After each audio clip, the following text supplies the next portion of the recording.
Hello there, good evening. You're welcome to State of Affairs here on GHOne Television. My name is Lantam, Papanko. Today on State of Affairs, we want to talk about the NPP's manifesto. They launched their manifesto yesterday in Accra, and quite a number of policy measures were announced that the NPP believes will take Ghana to the next level. In fact, in launching the manifesto, there are a few areas that the NPP wants to focus on. They want to focus on creating a lot of jobs. They want to focus on the business community as well. And so a lot of the policies that you see in the NPP's manifesto is geared towards this. Of course, there are other areas, but these are the main ones that they want us to focus on. And we want to talk about all of that here on State of Affairs this evening. And so I've been joined in the studio by the Minister responsible for Works and Housing. He's also Vice Chairman of the NPP's Manifesto Committee. And so he's well versed with how all of this came about, and he'll help us understand exactly what they want to do for the country. But before we even get into the conversation, what can you remember from 15 years ago? You had just bought your first mobile phone or sent a text via the internet, or for the very first time you had discovered the ease of moving money around very conveniently. Well, think back to all of those moments that Momo has been there for you. And guess what? Momo is 15 years old, and for the very first time, you send money to a loved one, paying your bills effortlessly, or enjoying the peace of mind that comes with secure, safe, and reliable transactions. It's been an amazing journey so far.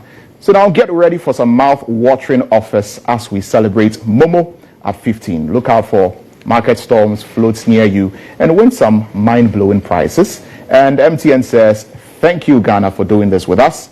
And download the My Momo app on the Google Play Store and just Momo it everywhere you go. And of course, you know that MTN is everywhere you go. Ladies and gentlemen, my guest in the studio this evening, the Honorable Kojo Oppong Nkrumah, who is also the Member of Parliament for the Ofuasi Ayerbi constituency. Honorable, good evening. Good evening, Lantam. How are you doing? I'm well. Yourself? I'm fine, thank you. Great to have you in the studio. We haven't seen you here in a while. It's good to be around. Yes, and you're at Cape Coast, right? Takrady, yes, sorry. Yes. And so, just an overview from your perspective, you're Vice Chairman of the Manifesto Committee. With the way the entire program was organized, were you happy with it? Well, I think the program was designed to give us an opportunity to outline to the people of Ghana some of the things that have been achieved so far in the Akufo-Addo administration, and then to give the new leader of the party, Dr. Mahmoud Bawumia, an opportunity to outline some specific policy commitments which himself and the party believes will be responses to some of the challenges on the horizon, and will also help us to take advantage of some of the opportunities ahead of us. So the program mostly was in about two parts. First, the past, and then secondly, the proposals for the future. And I think all in all, the people of Ghana had the opportunity to hear and understand where he wants to take this country. And so in putting together this manifesto, what was the level of consultation that went into the content of the manifesto, such that you decided that you want to focus a lot on the business community, creating that enabling environment, and also, enhancing the creation of jobs and all that? Anytime you're putting together a document of this nature, you need to, first of all, have clarity and understanding what are the issues that are germane to people. Right. And so, first of all, there was a lot of research done on what the germane issues are. And you heard our leader speak about the fact that people were interested in jobs, the economy, infrastructure, among others. In fact, about 14 top issues on the minds and hearts of many Ghanaians as we're going into this election. Now, for those 14 issues, our leader had already laid out some broad strokes of his vision at the UPSA earlier this year. And so the broad strokes of his vision, coupled with our constitution as a country and the party's philosophy, formed the canvas on which we worked to engage various stakeholders in the Ghanaian society to explore answers to those issues. And when those answers then came back to him, and as he went through it and engaged some more as he travels across the country, he put together the final compilation of the commitments that he thinks he can make to the people of Ghana as part of the 2025 social contract. Right. So when we look at, some of the highlights of the manifesto, I read here that our number one priority is to stimulate business and create jobs with a strong focus on the private sector. That's what you want to do. And you also talk about bold solutions. We heard that phrase being used a lot, bold solutions. what does that mean? So essentially, what we're saying is that the number one issue on the hearts and minds of people is the economy and jobs. So what we want to do is to focus heavily on the economy and jobs, and to do so by heavily paying attention to the interests of the private sector. Because if you want to fix the economy, you want to create more jobs, it's not essentially the public sector or the government side that will do it, or the government side would only be a chassis on which the economy runs. But the engine that will run this economy is a private sector engine.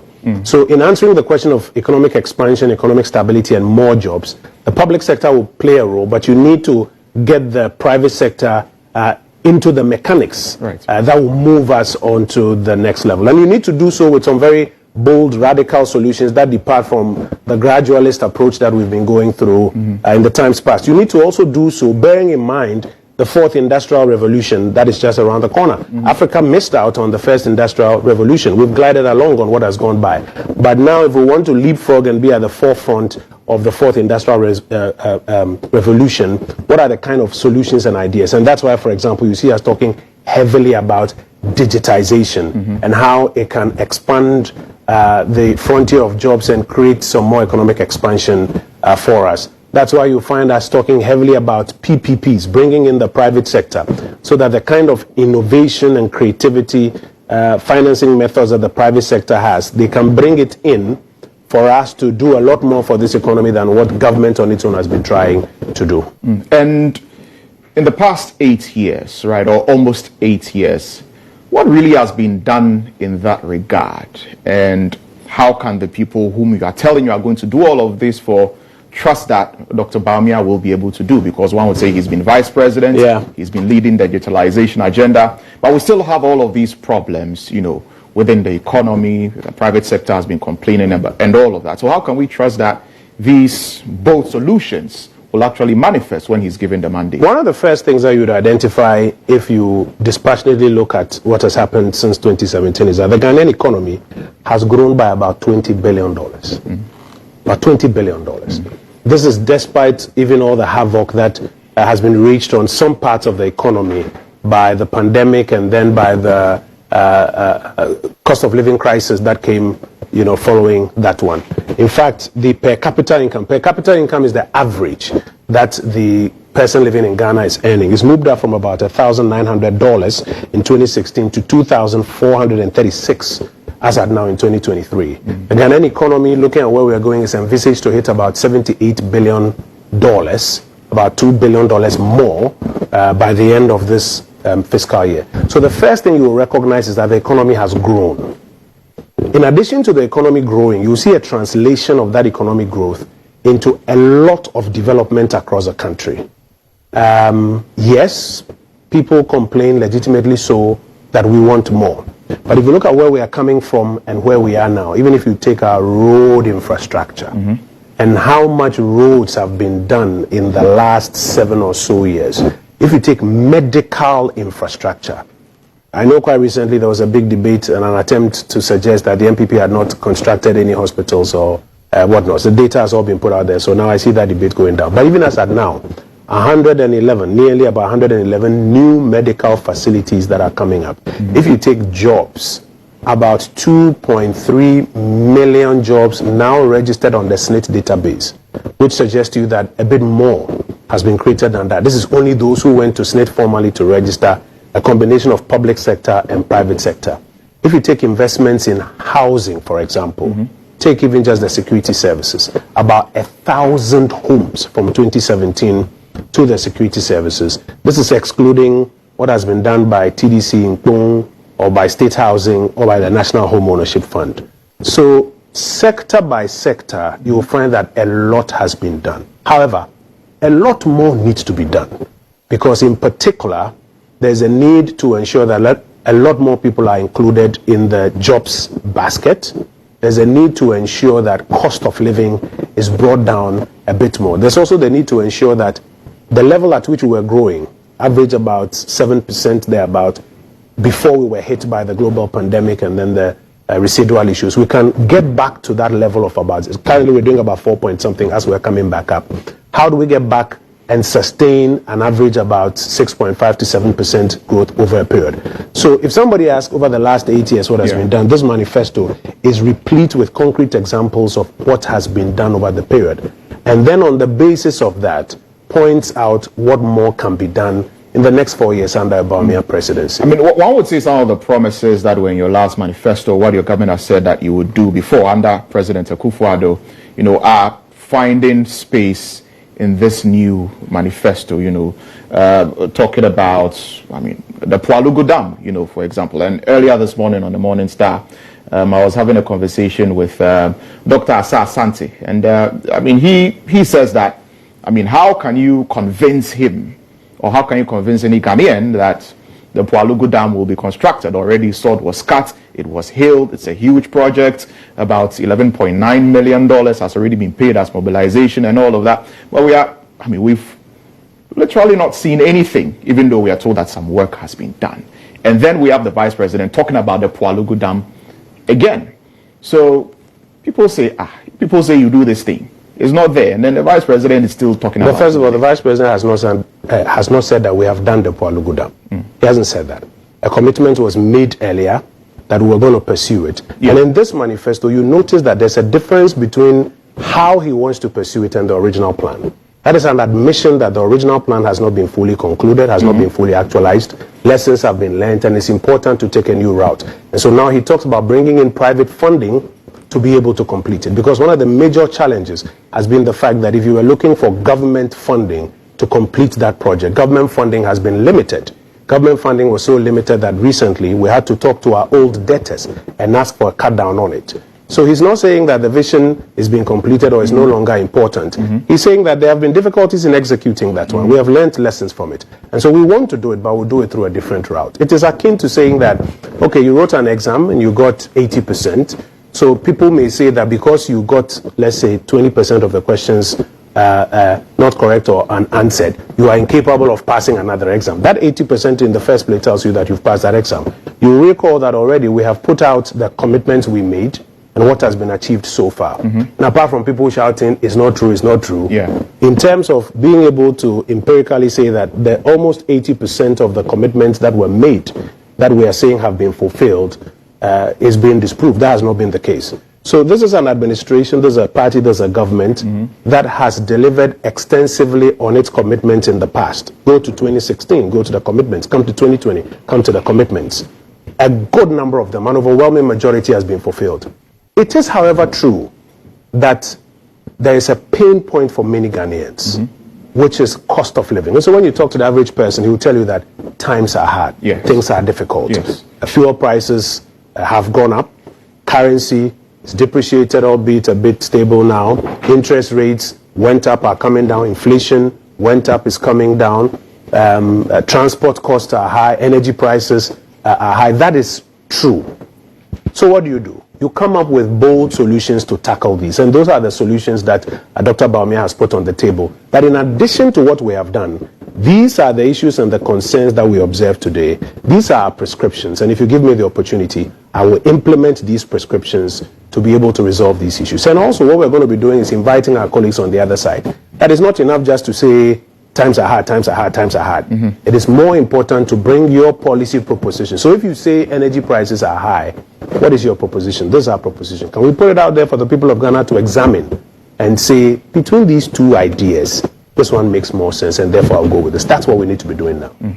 And talking about taxes, for example, because when we talk about times are hard, Ghanaians also complain about a high tax regime. That is true. And so we're seeing that, for example, the Vice President is proposing tax amnesty from the payment of taxes from the previous years, the waiving of interest penalties, talking about abolishing the betting tax, reducing the withholding tax, and all of these things, right? So one would ask, if all of these taxes are going to go, considering the current state of the economy and how it's difficult for government to raise money, something has to give. True. So how is the government going to find money to do the bold things that you say you are going to do when you want to take away all of these taxes? It's a brilliant question if asked.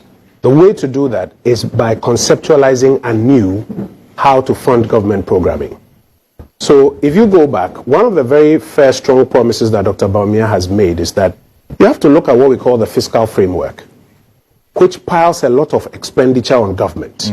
And once you have a lot of committed expenses, you have to raise revenues for it or borrow for it so that you can execute those expenses. Dr. Bawumia says that one of the first things he's going to do is that he's going to cut the expenditure framework by about 3% of GDP. Lantam, if you work the math, today's GDP is about 1 trillion Ghana cedis. 3% of that is about 30 billion Ghana cedis. So one of the first promises Dr. Bawumia is making is that he's going to cut 3% of GDP off the expenditure tables. That's 30 billion expenditure cut.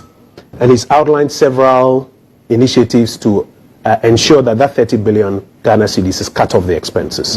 But what that will do is that it will reduce our revenue and financing requirements. Because if you don't need to spend that 30 billion as a government in a particular fiscal year, you don't need to borrow for it, neither do you need to tax the people for it. So bold solutions, the first bold solution, one of the boldest I have seen, is that I'm going to cut expenditure by about 3% of GDP in favor of the private sector. We can come to that conversation later. So what are those cuts going to be? I'll come to that. Expenditure. I'll come to that. I'm answering the first question of, how will you fund everything? Right. He's saying that he's going to cut down what government needs to fund. By cutting it out, government doesn't need all of those revenues and the financing to be able to do that. So one of the first rules is that on the revenue side, he's introducing a new piece of legislation that says that revenue growth targets cannot be increased by more than 105%. In fact, expenditure cannot be increased by more than 105% of tax revenue from the previous year, to limit, therefore, how much revenue that is being targeted, so that you don't end up literally overtaxing the people. He's also going to be able to remove some taxes that he does not need because there are no corresponding expenses to go along with it. Here, at your television station, if you decide to cut some expenses, you can then see which revenues you need and which ones you don't need. Right. And that's also going to further reduce our financing requirements, which then translate into our debt, and then the debt challenges that we have. So specific to your question, one of the bold things it's going to do is to cut expenditure by 3% of GDP. Estimate is about 30 billion Ghana cedis, and it will reduce the revenue requirements. And in reducing the revenue requirements as a percentage of GDP, that is when he's able to say that then we are going to do things like a flat rate. Then we are going to do things like harmonizing the various levies under VAT.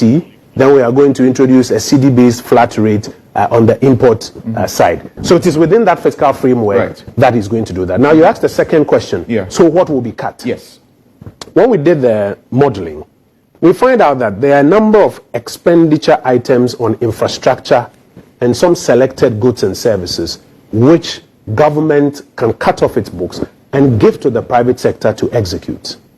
So if you learn from some of the other countries like the US, like Kenya, like other places, you find out that there are some infrastructure-related expenditure items that you give to the private sector to develop, and government pays an amortized cost over a period. If you go to Kenya right now, from Jomo Kenyatta International Airport into the heart of Nairobi, a new expressway is being constructed. We were there to learn lessons from it. Constructed through PPP financing, and you pay tolls as you drive on that expressway. And those tolls go to pay back the cost of that financing to the banks and the institutions that funded it. If you go to America, they have the Easy Pass roads, which are constructed with private sector money and expertise. Right. And as you drive on them, you pay those tolls, which go to service those liabilities. Here in Ghana, one of the things that Dr. Bawumia is saying, that you can do that with some of our roads. So if you look into the 2024 fiscal program as a benchmark, there are a number of roads that you can take off the government books and give to private sector to finance. For example, things like some school infrastructure, so some dormitory blocks or halls of residence. The government will not need to spend money through GHOne or other sources that it is on its own constructing and paying for it in a year or two. You can bring in the private sector to construct and amortize over a period, 10 years, 15 years, and pay, so that the private sector recoups his money, his financing, and then his profit. And instead, government pays rather a smaller amount on a year-to-year basis. The third example I'll give you are school buses. When you work the numbers, the number of senior high schools in this country that require buses on an annual basis. Take, for example, the number 700. If you are buying 700 buses a year for senior high schools and 700 pickups a year, you have the challenge of I didn't get. Yeah. But Also, more importantly, the difficulty of government paying maybe about 20 million a year for all of these buses at a go to the contractor who brought them in. You can lease these buses where you say, we're looking for, 70 contractors to supply these 700 buses. That would be 10 buses or so. You give it to the private sector. They supply, you know the useful life of a school bus. And you know how you are paying maybe over a 3, 4, 5 year period. So you reduce your expenses. So our modeling shows us that up to about 30 billion Ghana cedis of expenditure on the national tables, you can give it to the private sector as opportunities. It also serves to boost private sector opportunities by about 30 billion. So that the private sector now gets expanded economic opportunities by about 30 billion. And they can deliver on it, take their money from the market or sometimes from government, recoup their investment and their profit to it. So these are some of the bold solutions that is hoping to introduce. So are we also looking at making some cuts in, budget items like the office of, government machinery, for example? Yes. With all the money that goes in. We are. So for example, he has mentioned that he's going to run a government of not more than 50 ministers. What that naturally means, especially if you add to it the fact that the government is also going to be leasing instead of buying vehicles and other items, what that means is that the cost of running government itself in real terms of GDP is expected to also be reduced. And then you have more space in the budget to do more for the Ghanaian people. Right. And one other thing is corruption, because when you look at many reports, we're told that annually we're losing billions, of Ghana cedis to corruption. We're hearing the Vice President propose some digital solutions, to dealing with corruption. And one thing jumped at me, which is the ECD. And the Vice President also says is going to be using blockchain technology. The government is going to be, going towards blockchain technology to help deal with some of these things. And it's going to cut, a lot of the waste in the system, a lot of the money that goes down the drain through corruption. How? So there are two things. Part of the digitization agenda is to reduce the human interface in the accessing of government services. If for every government service you require, you have to go and see somebody, at some point, you know how we are as Ghanaians, it becomes a question of who you know and who you can bribe. So as much as possible, how do we digitize many of these government services so that you just go online and interface with the government online, and you are not subject to the whims and caprices of either what people call some guru boy or some connection man before you can benefit from it. Today, NHIS premium renewal is not subject to any middleman.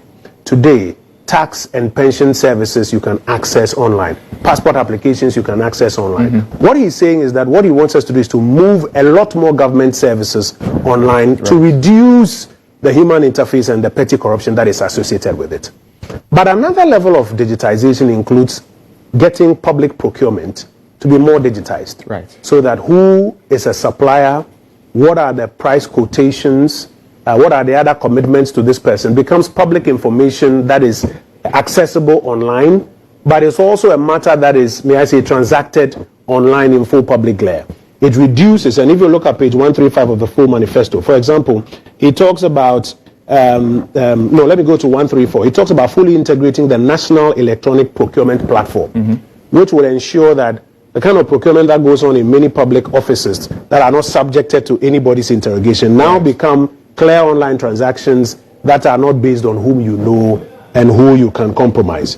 For example, reviewing Section 87 of the Public Procurement Act to stipulate a maximum variation in contract prices. So that if you want to do a variation and it is exceeding what has been programmed into the system as allowable, the system will not even allow you to do it. But even beyond that, since you are talking about corruption, Dr. Bawumia is talking about passing or enacting a Corrupt Practices Act to consolidate all the anti-corruption and corruption-related legislation and offenses that are currently scattered across various pieces of legislation. He's talking, among other things, continuing the process of restructuring the public sector internal audit function to be able to arrest some of the excesses that you see in... Aren't we reinventing the wheel with all of this? Don't we already have adequate, laws and systems in place that deal with this? Just that perhaps the enforcement of it has been a problem. So why are we not looking at that? Because there's a new policy. Remember, in the past, governments have had all kinds of policies. There's been NACAP, there's been this, there is some truth in that. And now there's some truth. A new one coming up. No, there's some truth in implementation. And that is why you know that the second point says to continue the process of restructuring the internal audit function. What does the internal audit function do? it ensures that enforcement of the audit rules and the pre-expenditure audits take place. So that answers your question about enforcement of what already exists. But Dr. Bawumia concedes that there are still some gaps. For example, you have pieces of anti-corruption legislation that are scattered all over, have not been codified, that also don't have clarity in terms of who is enforcing. And so he's talking about putting together a new Corrupt Practices Act, which will consolidate these and make it easier for some of their prosecutions to take place. The Corrupt Practices Act is what? It's bringing all the other, I can read it to you again. To consolidate all anti-corruption and corruption-related legislation and offences that are currently scattered across several pieces of legislation into an omnibus body of provisions, offering anti-corruption institutions a harmonized reference point to draw their mandate from. So in one breath, we are strengthening the implementation of some of the existing legislations. In another breath, where we can consolidate and have some more efficiency in the combating of corruption, he's tackling the same. So it fits into the point that you were making earlier. And has this government demonstrated the political will to get these things done? Because that's one thing that a lot of people talk about. I mean, the political will to actually deal with corruption when it rears its head. One of the things that your political opponents have always thrown at you is that the president is a clearing agent. Allegation of corruption, bodies have investigated, they've been cleared. And that's what we hear. And people still complain about the corruption that is going on within the system. It comes back to political will. So I'll ask you a question. When the Office of the Special Prosecutor clears the former President John Dramani Mahama in this Airbus investigation, does that fit into the definition that President Akufo-Addo is a clearing agent and lacks the political will to fight corruption? I am of the view that when the Office of the Special Prosecutor comes out and says that he cannot find any evidence to back that allegation, right, and therefore he clears the former president, I'm of the view that he has done his job and based on the evidence available to him has come out with this position. I don't hear anybody calling him a clearing agent. But what I would say on that, we've seen what the special prosecutor has given to us. But in some of the other cases, we've not seen the investigation if I may land, that the CID or the NIB or whoever has done on some of the I will respond to that part. I'll respond to that. I'm just saying that when it is on the other foot, they say justice has been served. It's good. The system is working. But when somebody in the ruling administration goes through the same process and comes out at the other end having been cleared, and they say, oh no, the president is a clearing agent, I think that we can't eat our cake and have it. If we concede that the institutions responsible for fighting corruption require budgetary allocations and unfettered support, and they are given that support, when they clear an NDC person, it is good. When they clear an MPP person, it is good. Let us not approbate and reprobate and say that when they clear an NDC person, we are happy the system is working. And however, when they clear an MPP person, there is a president who is a clearing agent. I think when it comes to fighting corruption, President Akufo-Addo committed one of the boldest, that I will set up the office of the independent special prosecutor. I'll resource that office. He set up the office.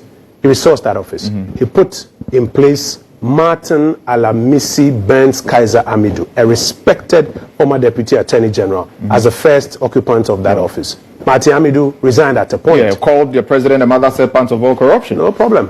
What was the evidence to back it? He resigned at a point.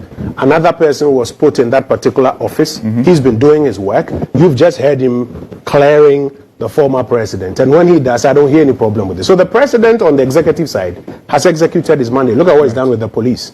Invested heavily in the police and resourced them so that they can do investigations and prosecute. If we're of the view that some more investigations and prosecution need to take place, or some more clinical work is to take place, the answer is not to come back and say the president is not committed. The answer is to focus on those institutions, and if there are legitimate questions to ask about the work they have done, to raise those questions. Right. You're still listening to State of Affairs, still watching State of Affairs here on GHOne Television. My guest is the Honorable Kojo Oppong Nkrumah, a Vice Chairman of the Manifesto Committee of the MPP, also Member of Parliament for Fuansi Ayeribi constituency, and Minister responsible for Works and Housing. Stay tuned. We'll take a short break and return and continue the conversation.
Welcome back to State of Affairs here on GHOne Television. This evening, my guest is the Honorable Kojo Oppong Nkrumah, Minister for Works and Housing, Vice Chairman of the Manifesto Committee of the MPP, MP of Fwansi Ayeribi. We've been talking about the bold solutions that have been proposed in the MPP's manifesto as it was launched in Takoradi yesterday. And he's been taking us through and answering some questions in that regard. Honorable, just a bit of clarification on one thing that I didn't get. Still talking about digitization and fighting corruption. The ECD, I'm curious to know how that is going to be implemented, especially when you look at other countries which are more developed. You know, a lot of their citizens use cryptocurrency, you know, like Bitcoin and all of that. But a lot of the cryptocurrencies have not really done well, right? Except for Bitcoin. Right, and a lot of governments are very reluctant in adopting cryptocurrency as mainstream. So, I mean, if that is the case, what is it that the Vice President is seeing in the possibility of making that mainstream here, you know, when even advanced economies have not even begun to look at it? So a quick correction, he hasn't said that he's going to mainstream blockchain technology. Right. He said that he's going to allow for blockchain technology to form part of the fintech ecosystem in our country. Right. But he has also spoken about the ECD as part of the effort to go cash-light or cashless. Yeah. Because Lantam, corruption thrives mostly in informal economic settings, especially where you have a lot of cash transactions. That is where corruption and payments under the table, payments on the side get done.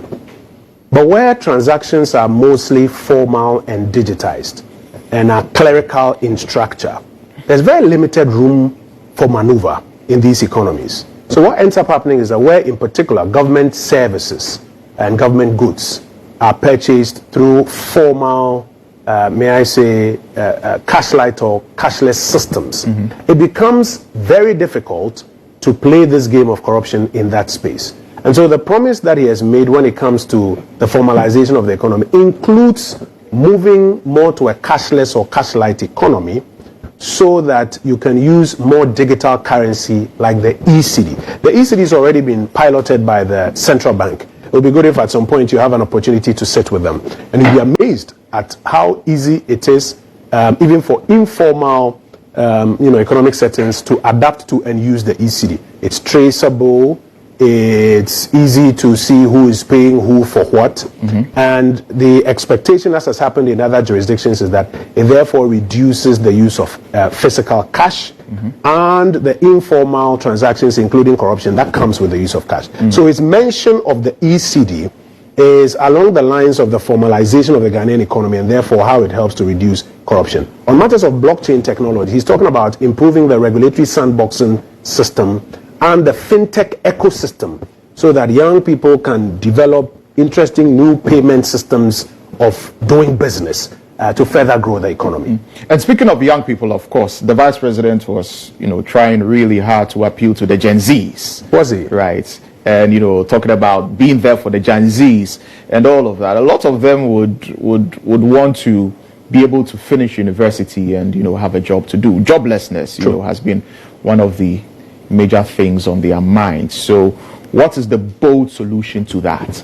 So first, we must understand the question of how many jobs have been identified or created in the first chapter, may I say, of this MPP return to power. In the Akufo-Addo administration alone, SNIT data says that about 2.3 million people have since 2017 come onto the jobs database and are now even paying for their pensions. And that means that those who are doing formal jobs who have been registered on the SNIT database is what is being counted as 2.3 million.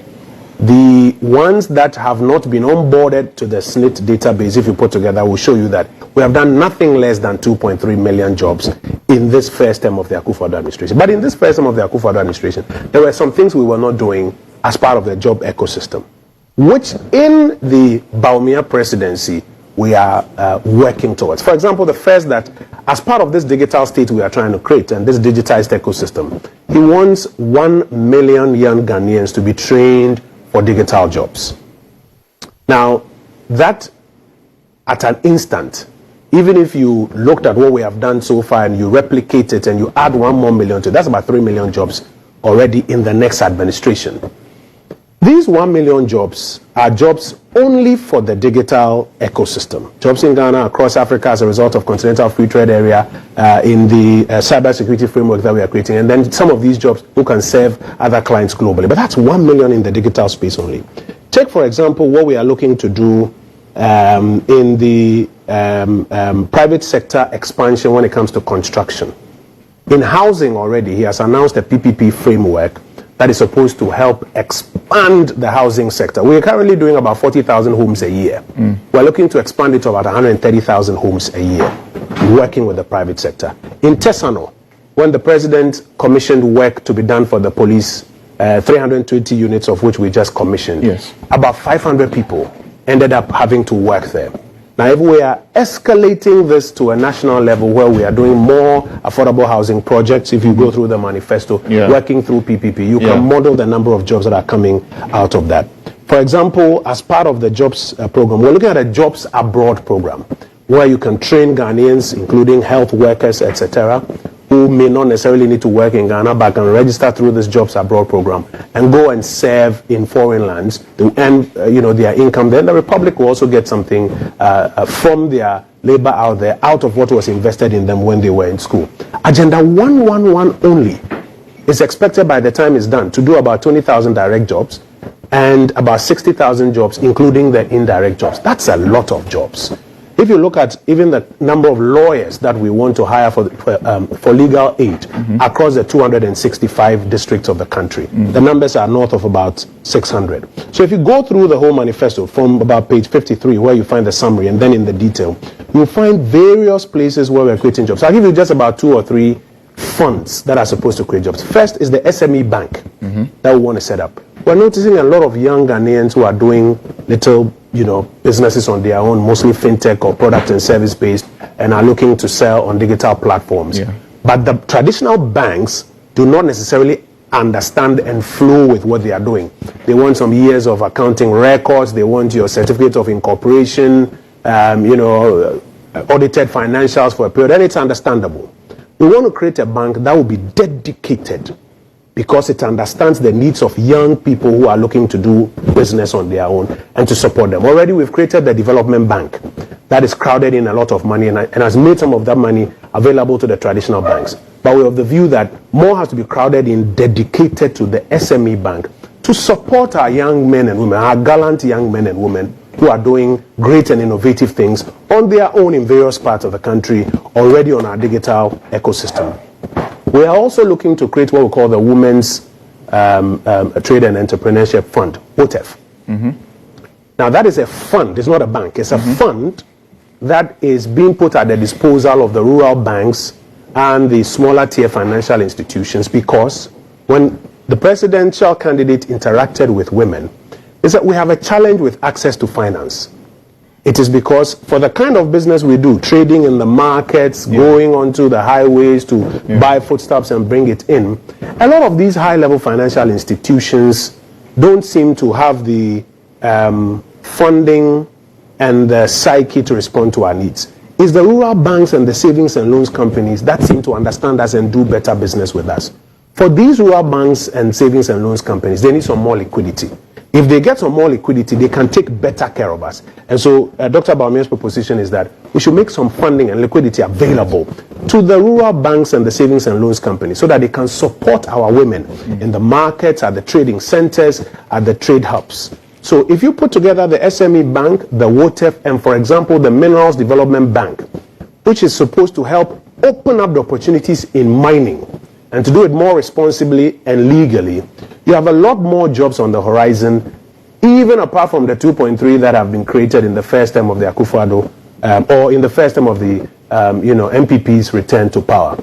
Now, if you are going to keep that and do 1 million in digital jobs and all of these ones, you're going to be able to offer a lot more jobs to the young Ghanaian who is out there. Right, and on the issue of all of this, these sources of funding, setting up a fund and all of that, one of the things that has plagued this country with the setting up of funds is that it's been politicized. And there's a perception that once a certain fund is set up, you have to go there with your party card.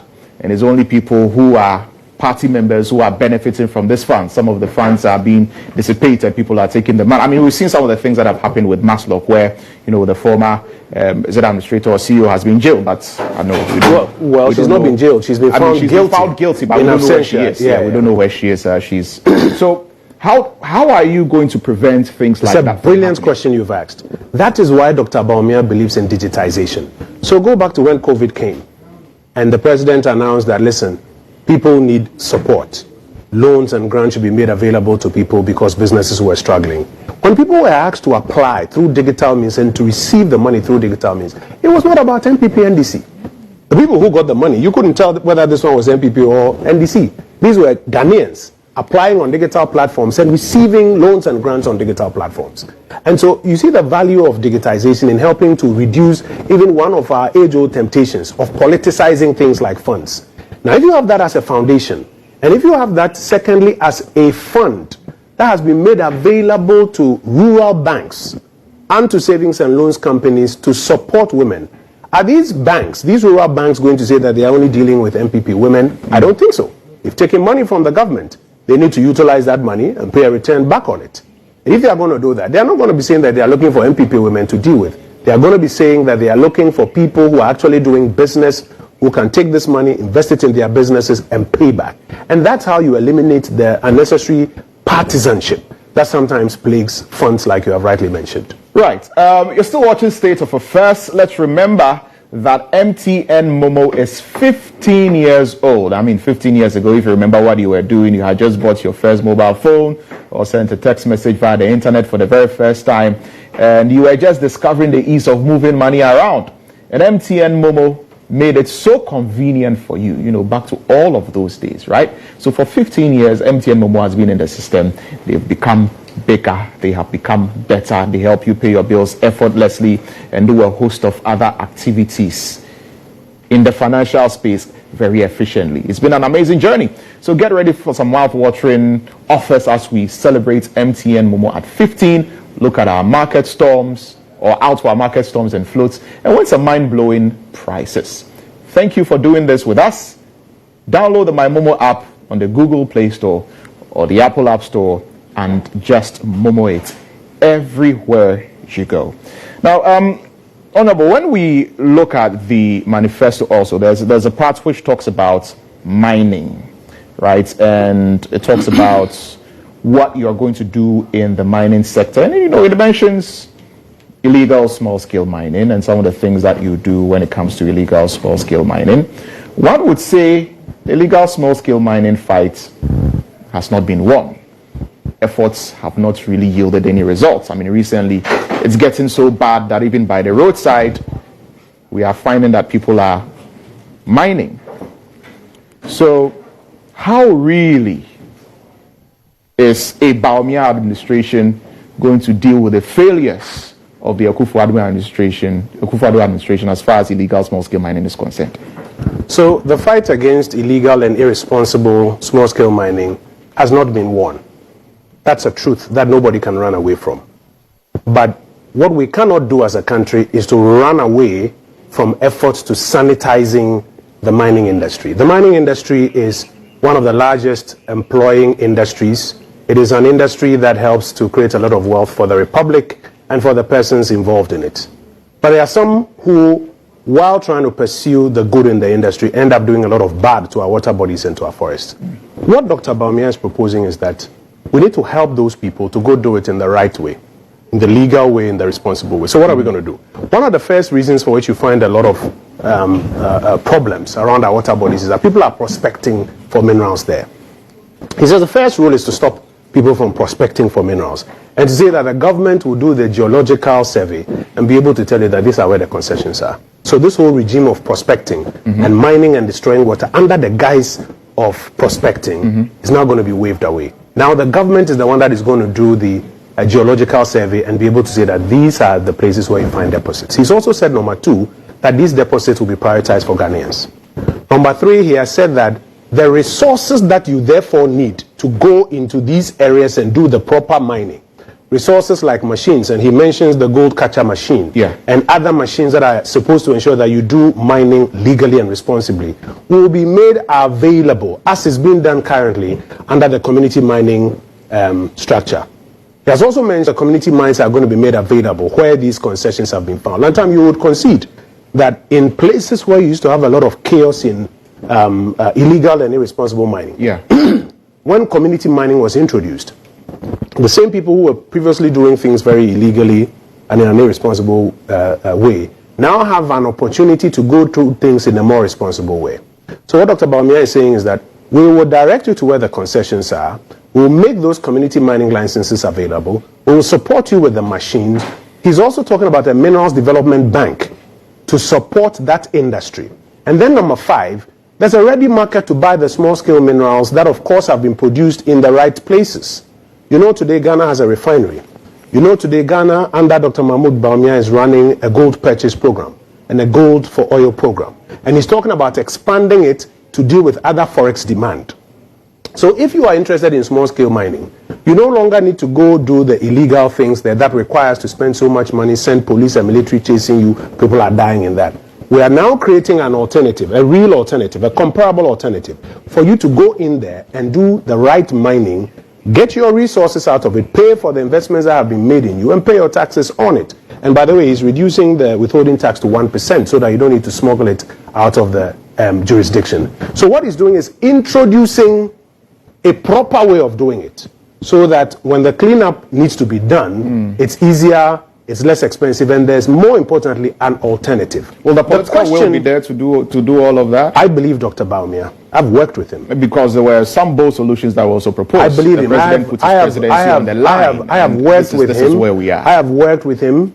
I have seen him take up tasks when he said that we're going to pay taxes online. I've seen him chair meetings and ensure that the political will to back it, to make it happen, will happen. So I'm confident that when he says that we are moving to a new mining regime, it will happen. Okay. What we need to now do is to compare his propositions to the propositions being made by the NDC's leader, President Mahama, and ask ourselves, what is his answer to the illegal small-scale mining? We saw what happened in his era. He didn't say he would put his presidency on the line, don't worry. But we saw the commentary he made at the end of the day that this is a fight that had almost been lost. Now that he's seeking to come back, what is his proposition to deal with illegal and small-scale mining? You've seen him on rally ground saying that Galamsey Fono, what does that mean? Is that what you are looking for? Is that what we are looking for? How does that compare to Dr. Bawumia's propositions on how to deal with mining? So for us, it's about putting these propositions out there and inviting the Ghanaian to examine it and make a decision. But when the former president was saying, for example, some of the arrests that were made, for illegal small-scale mining were targeted at the locals and the real kingpins were left and all of that, he says he was speaking in that regard. These are the small fish, people who are just trying to make ends meet, and we are arresting them and jailing them, leaving the kingpins. But that was not what he said. This was after the fact, when people expressed surprise that he had made the comment that he was going to allow people who were doing Galamsey to go back. And then he tried to rationalize it in this particular way. But that is not even my argument. What is his alternative policy proposition to streamline the mining sector? Dr. Bawumia has rolled out a 5-point plan, which I am explaining to you and to the millions of Ghanaians out there, some of who are in mining. What is Mr. Mahama's alternative proposition? In fact, cost of living, and I'll end there, cost of living. Energy prices. Dr. Bawumia has put up an alternative plan. He says, I'm going to do 2,000 megawatts of solar power to bring down the cost of energy. Public transport costs. He says, because fuel prices go up and spare parts go up, I'm making spare parts containers pay duties, cedi-based, flat rate, not more than Togo. And I'm also working to stabilize the currency, as I've explained to you, through this gold purchase program. In the end, spare parts prices should stabilize. And if we add electric buses to it, transportation costs should come down. He's told you that energy prices, or fuel prices specifically, he's doing the gold for oil program to bring them down. What are Mr. Mahama's alternative propositions on this cost of living? You hear people saying every day, Dr. Bawumia has put his propositions out there. What are Mr. Mahama's propositions? Those are the kinds of questions and debates that Ghanaians are looking to go through and to make a decision for December 7th. Right. So, I mean, we have to be wrapping up the conversation very soon. What would you say to someone who says that we're seeing some of the same promises that the MPP are making find its way in what the NDC is saying, and what the NDC is saying find its way in what the MPP is saying? For example, the scrapping of taxes. We're going to take off the e-levy. We're going to take off the betting tax. I'm going to have 50 ministers. I'm going to have 60 ministers. You know, and all of these things. What do you say to those who are saying, I mean, both parties are virtually singing the same tune? So why is the MPP the better alternative to the NDC when you are now in government and people are still complaining? Forget the two parties. Focus on the two candidates. Both of them have stood on the same scale. Never mind the presidency. Take the vice presidential slot. Mr. Mahama has been vice president of the Republic. Dr. Bawumia has been vice president of the Republic. Dr. Bawumia today can tell you of over 30 policy prescriptions that he put on the table which are working today. I ask you in all humility, are you able to mention one that Mr. Mahama as vice president introduced? You will struggle. That is the first clue that the two men are not the same. I'm saying you forget the parties. It's the first clue that the two gentlemen have different competencies and different capacities. You can choose to brand him anyway, call him any name, but the fact remains the fact that when Mahamudu Bawumia had the opportunity to be vice president, over 30 different initiatives with his imprimatur on it. When Mr. Mahama had opportunity to be vice president, what were the policy introductions that he can boldly say that he assisted his president with? He will struggle to find any. It's the first clue. The second clue is that when you look at how they both respond to times of crisis, crisis come. You're a leader. Crisis come. When times of crisis hit, what is Mr. Mahama's response? You've seen it. I'm not a magician to put money in people's pocket. Energy prices go up. He says, you know, we need to find more energy because your mobile phones are, consuming X power. When crude oil prices go up, what is Mr. Mahama's reaction? On the other hand, when crises come in the times of Dr. Bawumia, does he say these same things to you, or does but has he taken responsibility for what is happening as head of the economic? Let me land my question. Does he say these same things to you, or does he put alternative propositions on the table on how to fix it? I think it's clear. There's one who, when crisis comes, will tell you off. There's another who, in humility, will prescribe an opportunity, and if he has a way, if he has power in his hands, he will implement it. Has he taken responsibility for the economy? He has taken responsibility. Because people say, I mean, he's taking, credit for all the good things that have been done, digitalization and all of that. Why is he talking about cost of living? The economy and all of that, why is he talking about cost of living? And he's head of the economic management team. Why is he talking about cost of living? Because he takes responsibility that as part of the government, if we've been hit by pressures from all over the world, and there's a global cost of living crisis, which is also hitting Ghana, his party, he as the leader now, need to put some solutions on the table and even start testing some of them. And that is what he has done, and he has spoken to it. He hasn't run away. Digitization, for example, that people say is run from digitization, from the economy to digitization. Yes. It is only those who don't understand the intent of digitization who say that. What is the import of mobile money interoperability, a digital address system, a national ID card? It is to ensure that you have a formalized economy, so that jobs and businesses and access to government services. So is the vice president taking responsibility for where we are? He has done so, and has even gone further to prescribe and test some of those solutions. The Gold for Oil program, who brought it up? He did. If he wasn't taking responsibility as part of this government, we have collective responsibility for where we are, would he introduce that Gold for Oil program? The gold purchase program, why would he even imagine it? He will imagine it because there's a crisis today which is also affecting us, and we have to respond. Unfortunately, we've run out of time. I would have wished that we continue. Unfortunately, we can't. But let's still remind you that Momo is 15 years. And so we're doing big things this 15 years of Momo's existence. Download the My Momo app on the Google Play Store or the Apple App Store. Also look out for, the floats and all of the amazing prizes that you can win on MTN Momo. So just Momo, it's everywhere you go. This is where we will wrap up this evening's edition of State of Affairs here on GHOne Television. Honorable Kojo Oppong Nkrumah, I'm grateful. Thank you for having joined us. All the best. In the studio this evening. Member of Parliament for Fuasia Ayeribi, and also Vice Chairman of the Manifesto Committee and Minister for Works and House. And I think we should talk about what the manifesto will do as far as your ministry is concerned. There's a perhaps lot. at another time. Maybe when we have some time. Yes, perhaps at another time. My name is Lantam Papanko. Have a good evening.